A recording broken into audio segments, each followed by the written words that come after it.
Thank you. So next talk will be given by Ashish Goel, talking about ultra long wavelength radio astronomy using Lunar Crater Radio Telescope on far side of the moon. Thank you very much. Ashish, you have 15 minutes. I will give you a warning signs. Thank you. Thank you. Thank you everyone. My name is Ashish Goel. I'm a robotics technologist at JPL. And I'll be talking about the Lunar Crater Radio Telescope project. Next slide, please. So this is what we are proposing to build as part of the Lunar Crater Radio Telescope concept. So the idea is to deploy a kilometer-sized parabolic mesh inside a lunar crater on the far side of the moon. The crater itself would be around 3 to 5 kilometers in diameter. And if you go to the next slide, you can see that there would be a receiver that would be suspended above this parabolic mesh to collect the signals that are reflected from the mesh for our science measurements. Next slide, please. So why do we want to go to the far side of the moon to build this telescope? The reason is because we want to make cosmological measurements or radio measurements in the 10 to 100 meter wavelength band, which corresponds to 3 to 30 megahertz frequency. And these frequencies are actually blocked from reaching the surface of the Earth by Earth's ionosphere. So to make these measurements, we have to go beyond Earth's atmosphere. And the other advantage of being on the far side of the moon is that the moon itself acts like a shield, blocking all the terrestrial sources of RF noise coming from the Earth. So this is our motivation for wanting to set this telescope up on the far side of the moon. Next slide, please. So going deeper into the science goals that we are trying to address, what we are really interested in is studying the signal from the cosmic dark ages. So this slide on the bottom shows the evolution of the universe right from Big Bang to the current day. And you can see with all these telescopes that are listed there, James Webb Space Telescope, Hubble, and all these Earth-based and space-based radio observatories, we are targeting different periods in the history of evolution of the universe. But there is this whole big region right from when the Big Bang happened to the period when the first star started forming, this period which is known as the cosmic dark ages, where we don't really have any observational data whatsoever. And that is the specific band that LCRT is aiming to target. And if you think about the kind of revolutionary discoveries or the revolutionary science that's come out of doing measurements of the cosmic microwave background radiation, it just shows you how much potential there is for new breakthroughs that can happen if we can make measurements in a band that has been previously unexplored. Next slide, please.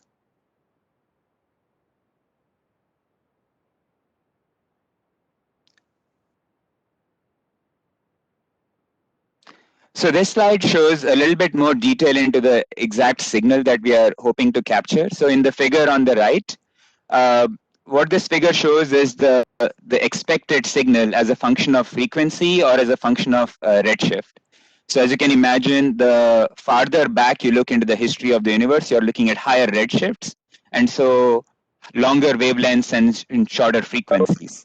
And so the signal that we are really interested in is the 21 centimeter signal coming from neutral hydrogen. So that's one of the most ubiquitous signals that we have in the universe.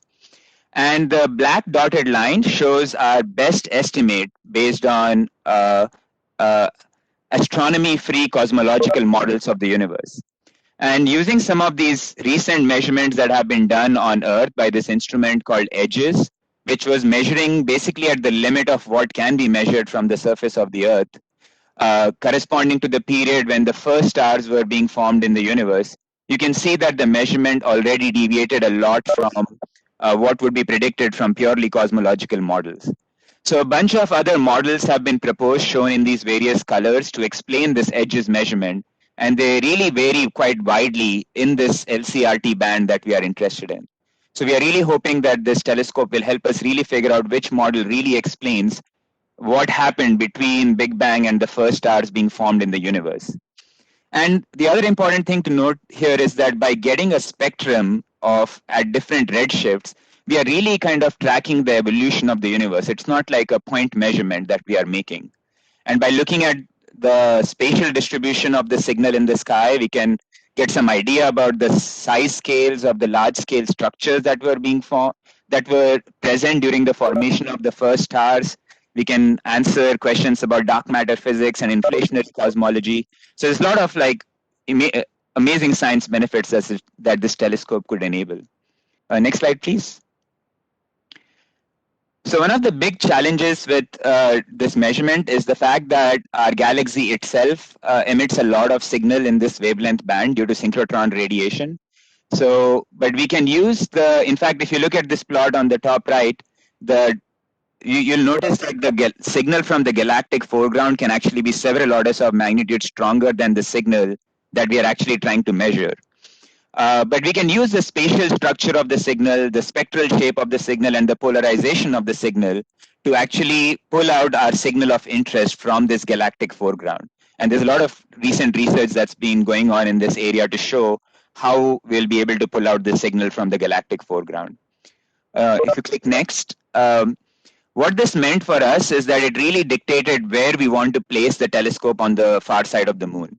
So we varied the location of the telescope latitudinally, and you can see what the sky track of this telescope would look like depending on where we would put it on the moon. So we varied the position all the way from 85 degrees north latitude to 85 degrees south latitude. And you can see that if we place the telescope close to the poles, we cover a very small section of the celestial sky, but we also avoid the galactic center. Whereas if we place it close to, say, 20 degrees south latitude, we cover a lot of the sky, but we go right through the galactic center for a huge chunk of time. So we kind of chose the 20-degree north latitude as like a good compromise where we would get good sky coverage, but at the same time avoid the galactic center for most of our observation period. Next slide, please. So that was on the science motivation. So this concept has been kind of around from the 1980s. And back in the day when these early papers came out on this idea of putting a telescope on the far side of the moon, there were 4 main technical challenges that were listed. One was that the selection of the lunar crater would be really hard in the absence of a lot of data. You would need large Arecibo type support structures to build this telescope. You would need a lot of thermal strain compensation, and rim to floor transportation would be very, very challenging. And what I'm hoping to address in the next few minutes is we are trying to make progress towards addressing each of these challenges with some of the innovations. So next slide, please. So the first was about lunar crater selection. So thanks to data from the Lunar Reconnaissance Orbiter, we actually have a very good database of all the craters which are on the moon. So we could go into the 3 to 5 kilometer sized craters that we were interested in.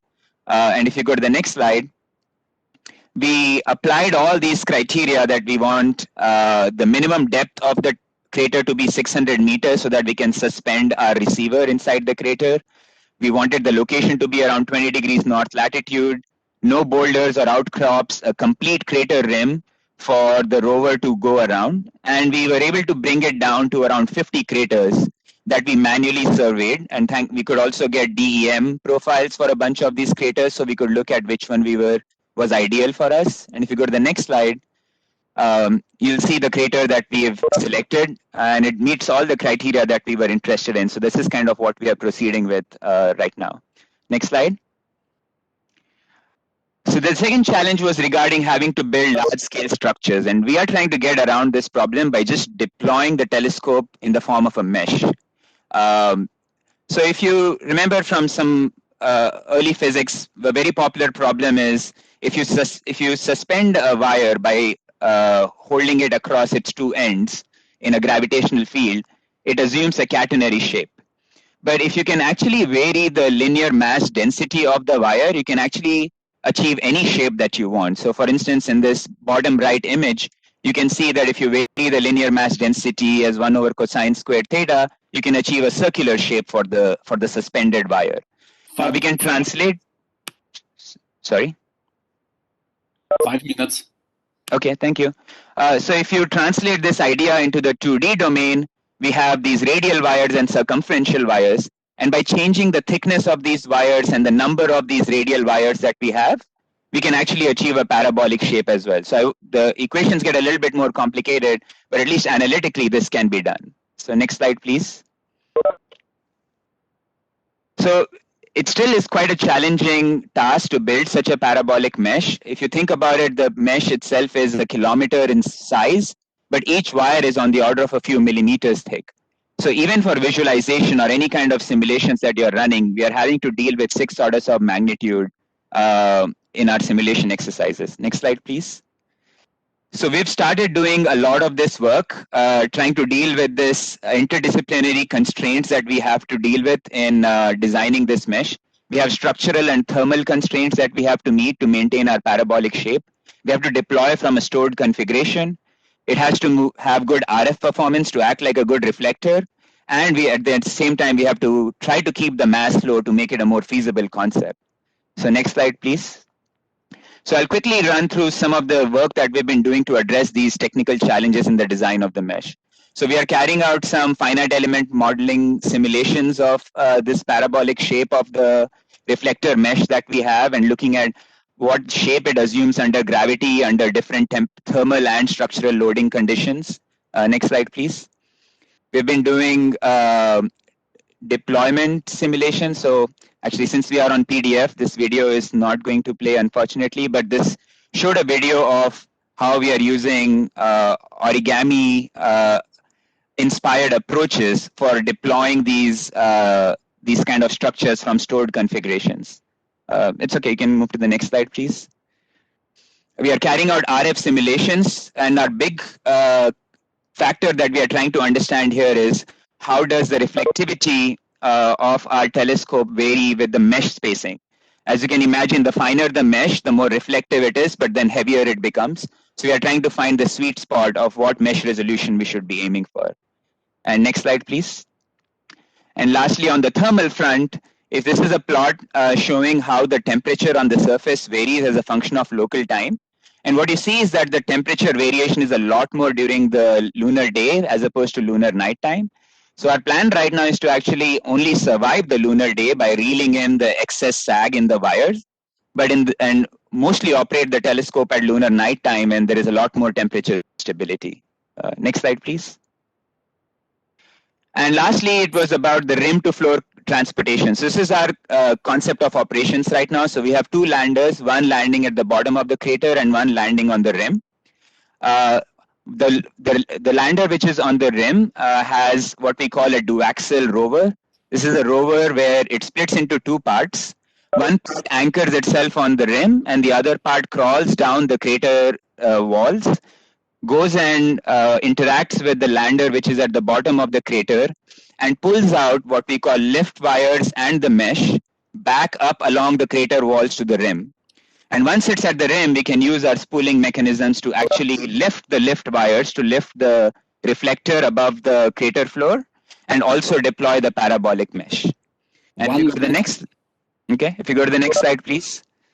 So again, this was a video which unfortunately is not going to play, but it shows that this duaxial rover has been under development for quite some time at JPL and has demonstrated in field trials this whole idea of going down crater walls and using a tether-based mechanism. And we are currently in our NIAC phase 2 funding, so we are still developing this concept. We have a few trade-offs that we are trying to retire in terms of how many rovers do we want to use. And the trade-off there is, of course, launch mass versus how quickly we can deploy the entire telescope. So stay tuned for more updates in on this front. Next slide, please. Yeah, so just to summarize, since I'm running short of time, I'll move on to the next slide. I just want to thank the entire team. It's a really big team that's kind of looking into the different aspects of the problem. We have scientists and technologists who are helping us with this project, and it's really been gaining a lot of public excitement, which is really encouraging for us. And so this is kind of a compilation of all the various articles that have been published on this topic. So we are really looking forward to the future of this concept. Excellent. Thank you very much, Ashish. Very exciting presentation. I guess we are a little bit pressed on time, so we should probably postpone the questions.